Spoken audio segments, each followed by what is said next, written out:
ஏய் தார்பாய் எடுத்து நெல்ல மூடுங்கடா. ராத்திரிக்குள்ள பெரிய இடிமலை வரப்போகுது. நெல்ல அடிச்சிட்டு போகுது, மூடுங்கடா. சார், டெல்டா மாவட்டங்கள்ல அடுத்த 3 நாளைக்கு மழை வாய்ப்பு எப்படி சார்? 100% மழை இல்ல. இந்த கிருஷ்ணனோட கால்குலேஷன் இது வரைக்கும் தப்பானதே இல்ல. டிவிய பாரு, பெரிய விஞ்ஞானிங்க மழை இல்லன்னு சொல்லிட்டாங்க. அந்த மெஷினை விட அதிகமா தெரியுமா? எறும்பு முட்டைய தூக்குனா மழை வராம போகாதுடா. டிவில மழை இல்லன்னு தானே சொன்னாங்க. அவங்களுக்கு மேகம் மட்டும்தான் தெரியும்பா.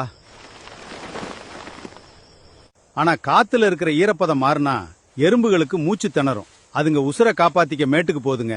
கம்ப்யூட்டர் பொய் சொல்லும், ஆனா இந்த எறும்பு பொய் சொல்லாது.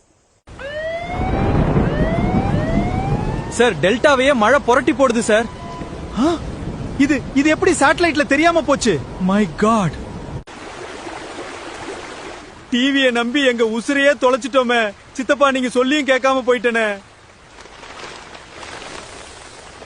ஐயா, அமெரிக்காவில படிச்ச என்ன 1000 கோடி ரூபாய் மெஷினை நீங்க எப்படி கணிச்சு தோற்கடிச்சீங்க? உங்களுக்கு எப்படி இது தெரிஞ்சது? நான் உங்களை தோற்கடிக்கலையா? அந்த மரத்துல ஏற எறும்பு தான் உங்களை தோற்கடிச்சது. நீங்க வானத்தை பார்த்து படிச்சீங்க, நான் மண்ணை பார்த்து படிச்சேன். அவ்வளவுதான். எவ்வளவு பெரிய விஞ்ஞானியா இருந்தாலும் இயற்கைக்கு முன்னாடி நாம எல்லாரும் மாணவங்க தான். நம்ம கணக்குல தப்பே இல்லைன்னு நினைச்சதுதான் என்னோட மிகப்பெரிய அறியாமை. மிக அரிய நூல்களை கற்று எந்த குற்றமும் இல்லாத மாபெரும் அறிஞராக ஒருத்தர் இருந்தாலும் நெருங்கி ஆராய்ந்து பார்த்தால் இயற்கையின் முன் அவரிடமும் ஒரு சிறு அறியாமை இருக்கவே செய்யும். அரியகற்று ஆசற்றார் கண்ணும் தெரியுங்கால் இன்மை அரிதே வெளிறு.